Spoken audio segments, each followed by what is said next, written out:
Lucas 17, de 11 a 15, diz assim: De caminho para Jerusalém, Jesus passava pelo meio de Samaria e da Galileia. Ao entrar numa aldeia, saíram-lhe ao encontro 10 leprosos, que ficaram de longe e gritaram: Jesus, mestre, tenha compaixão de nós. Ao vê-los, Jesus disse: Vão e apresentem-se aos sacerdotes. Aconteceu que, indo eles, foram curados. Um dos 10, vendo que estava curado, voltou dando glória a Deus em alta voz. Amém? Olha para mim, por favor, igreja, preste atenção. Jesus, ele nos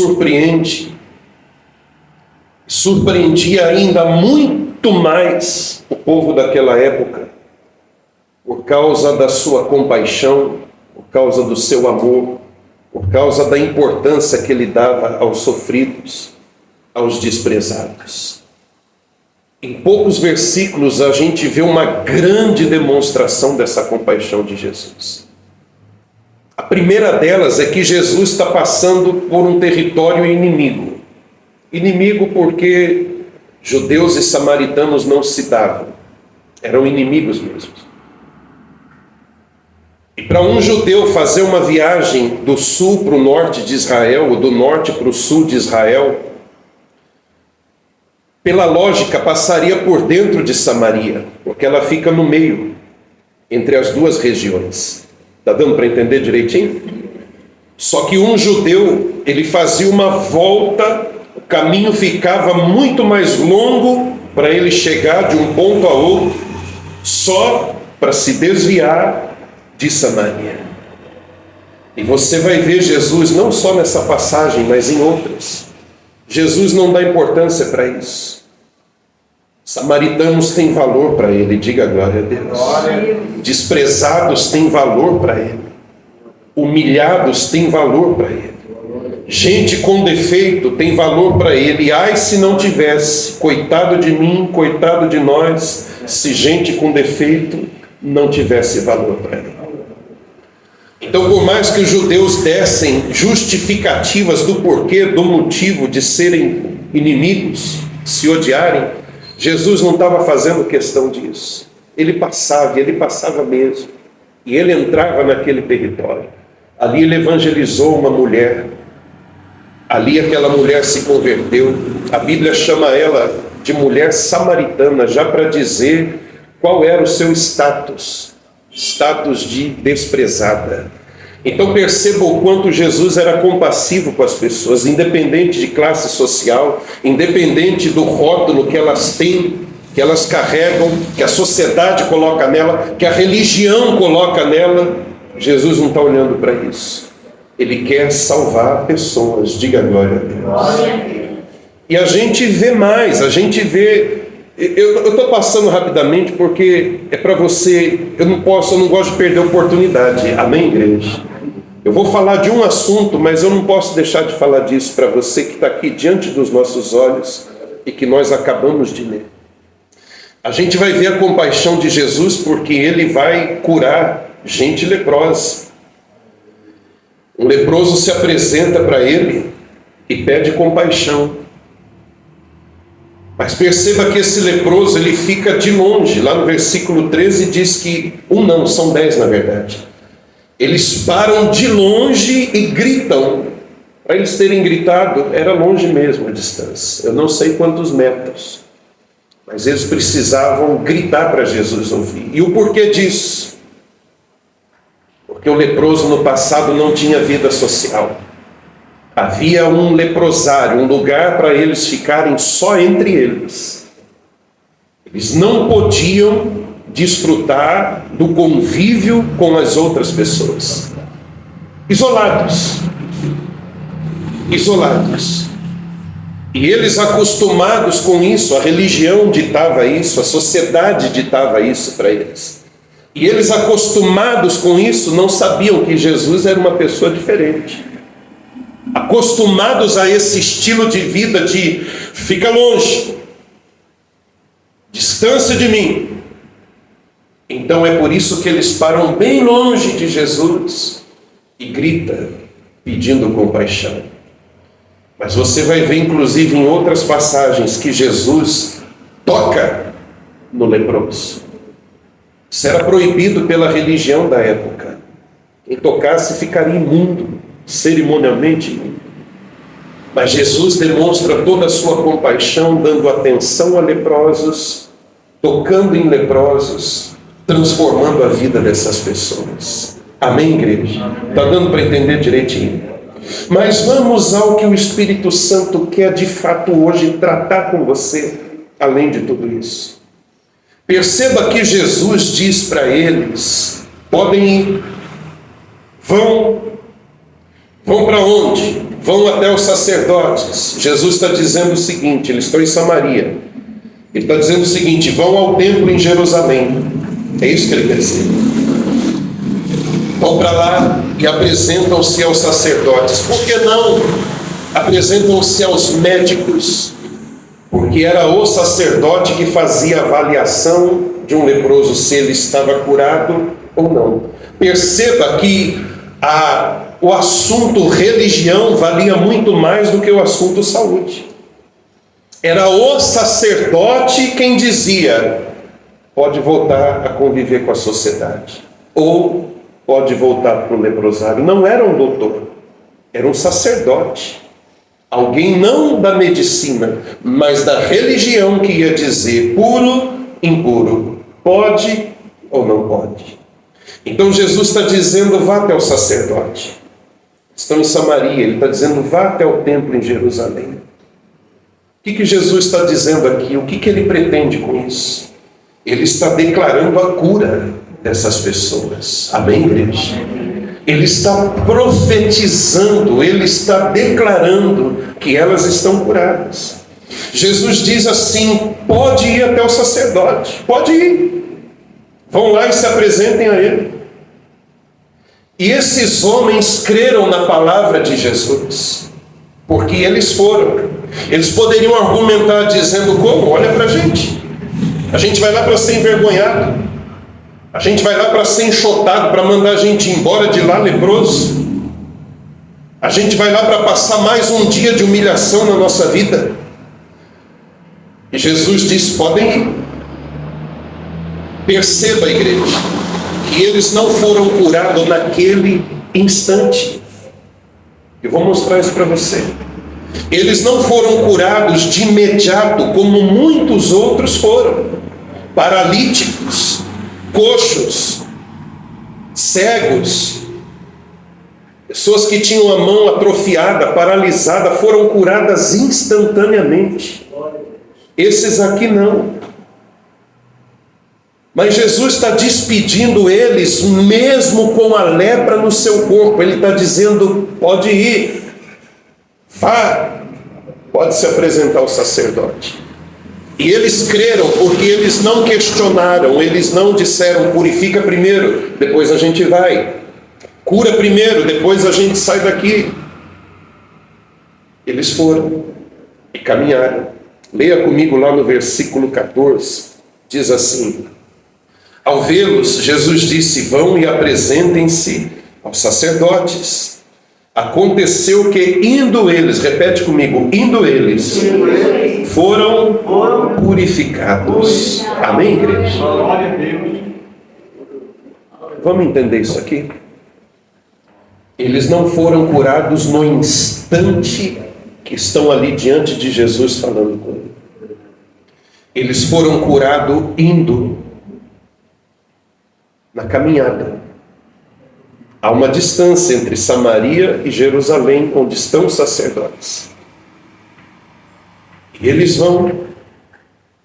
E diz a Bíblia que em um determinado momento, indo eles, se deram conta que estavam purificados. Aqui já tem uma lição para mim e para você, igreja. Olha para mim, por favor. Não fique triste e nem faça comparações Se você vê algum irmão, alguma irmã receber um milagre na hora, na reunião, na oração, na imposição de mãos, na concentração, na cruzada de milagres, e você de repente sair desse mesmo lugar que esse irmão está saindo, e não ter acontecido instantaneamente na sua vida o milagre como aconteceu na vida dele. Não fique triste, nem fique fazendo comparação. Primeiro, porque Deus é soberano, Ele tem o seu modo de agir, o seu tempo de agir. Amém, igreja? Amém. Segundo, que Ele trata cada um individualmente. No planeta hoje, não vou falar das gerações, vou falar só do presente momento. Tem milhões de irmãos, irmãos da fé, cristãos. E Deus trata todos eles como se fosse um só, com individualidade, com pessoalidade. Diga glória a Deus. Não é uma massa que Deus está olhando assim, não. Ele me trata como indivíduo, Ele trata você como indivíduo, Ele trata pessoalmente a cada um. E nisso Ele tem um modo de agir. Ele quer tratar coisas comigo e coisas com ela, que são diferentes. Glória a Deus. E comigo Ele vai agir de um jeito, com ela Ele vai agir de outro. Diga glória a Deus. Glória a Deus. Talvez de mim, o que Deus está tratando comigo é a minha paciência, que me falta. Talvez Deus está tratando com ela, olha como Ele é pessoal. Talvez Deus vai tratar com ela atitude. Um é ativo demais, impaciente, o outro é passivo demais, mais do que deveria ser. Estou dando exemplo, tá, gente? Cada um tem um jeito de ser e com cada um Deus vai tratar de um jeito. Então, se na vida de um milagre chega no estalar de dedo, na vida do outro pode levar sim dias, semanas, meses, anos, eu não sei. Cada um Deus trata de um jeito, Ele é soberano. Mas todos os que creem não serão envergonhados. Diga glória a Deus. Mais rápido, mais demorado, não importa. Então veja que a gente vai ver na Bíblia muitas passagens que teve gente curada assim, ó, no estalar de dedos. Essa passagem nos mostra que Jesus despede esses homens ainda leprosos. E a cura vai acontecer quando? Na caminhada. A cura vai acontecer no trajeto. A cura vai acontecer, diz a Bíblia, indo eles. Eu não sei o quanto eles andaram. 1 quilômetro, 2, 5, não sei. Mais, não sei. A Bíblia diz indo eles. E isso se confirma no versículo 15, que diz assim: um dos 10, vendo que estava curado, voltou, repete comigo, voltou, dando glória a Deus em altar a Deus. Raciocina comigo, igreja. Se ele voltou, significa que ele não estava mais ali na presença de Jesus. Se ele se deu conta da cura e voltou para trás, é porque ele já estava a uma certa distância. Amém? Ele já andou. Quanto ele andou, não sei. Mas uma coisa eu sei, ele saiu daquele encontro com Jesus ainda com lepra. Mas no caminho ele é curado. O recado de Deus para você hoje, igreja, e eu já estou encerrando aqui, é que você continue caminhando. Apesar de não ter visto ainda o seu milagre. Poxa, eu pensava que ia ser naquela campanha ali que passou.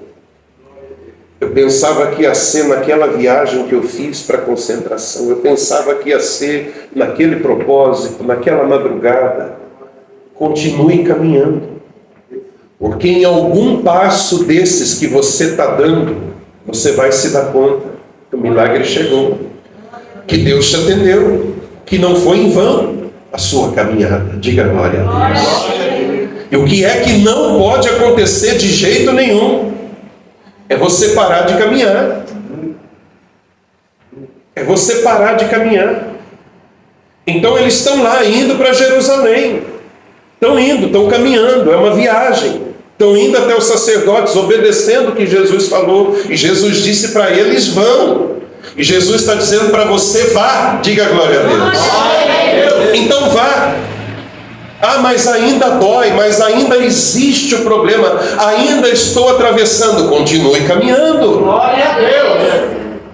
Ah, mas eu achei que ia ser mais rápido, mais depressa. O irmão do lado aqui, ó, ele foi assim, ó. Poxa vida. Continue caminhando. Continue dando os seus passos de fé. É um ditado muito comum que diz: se você não puder correr, se você não puder voar, corra. Não puder correr, ande. Se não puder andar, se arraste, mas não para. Não para, não para. Você não pode parar. Você tem que continuar caminhando. E essa palavra nos mostra, em algum passo dessa caminhada, em alguma altura dessa sua jornada com Deus, essa caminhada de fé, você vai ser surpreendido por Ele. E o milagre chega, a resposta chega, e quando isso acontecer, dê glória ao Senhor. Esse homem voltou para dar graças, para dar glória a Deus pelo milagre recebido. Amém, igreja? Quem entendeu a palavra de Deus? Essa mensagem é para encorajar você que tem um sonho antigo, um desejo antigo, um sonho que não foi regado com uma oração ou com duas, são muitas orações. Um sonho que tem sido regado com muitas lágrimas até. Continue. Diga para quem está do seu lado: continue. Em algum passo dessa jornada, dessa caminhada, você vai perceber que Deus vai fazer na sua vida. Amém? Vamos orar? Fique de pé no seu lugar. Feche os seus olhos, igreja.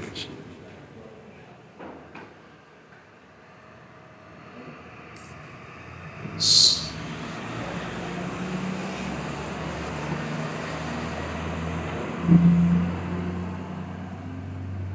Pai, em nome do Senhor Jesus, anime essa pessoa, Pai. Anime essa pessoa que ora por um milagre há 1 ano, 2 anos, 3, 10, eu não sei. Não deixa ela parar, Pai. Não deixa ela olhar para trás. Não deixa ela desanimar. Não deixa ela cair na tentação de fazer comparações. Como se o Senhor fosse obrigado, ou como se o Senhor tratasse todo mundo como todo mundo. Não. O Senhor tem um tempo para a vida de cada um. O Senhor tem um jeito para a vida de cada um. Glória a Deus. E isso só é mais uma demonstração do seu amor. A gente não é uma massa humana empurrada por um Deus que não se importa, que não está nem aí. Obrigado, Senhor. O Senhor somos um povo, mas somos também indivíduos. O relacionamento é pessoal. O Senhor se importa com cada um. Oh Pai, eu te peço em nome de Jesus, não deixe ela perder a esperança. Que ela continue dando um passo de cada vez, como aqueles leprosos, Pai. Podia ter acontecido na hora? Podia, já aconteceu outras vezes. Mas quem é o homem para questionar o Senhor, para dizer ao Senhor, tem que ser assim. Então que ela entenda que o Senhor está trabalhando, o Senhor está agindo, o Senhor se importa. E se não aconteceu, alguma razão tem. Se o Senhor não mudou a situação ainda, é porque o Senhor está mudando a gente, para depois mudar a situação. O Senhor está tratando com a gente, para depois tratar da causa do problema. Traz esperança, traz conforto, Traz esperança a esse coração, Pai. E nessa manhã ela seja revestida, Pai. Revestida com a esperança que vem do alto, que vem do céu. E que ela não desista. Que ela não olhe para trás. Que ela não desanime. Que ela não pare.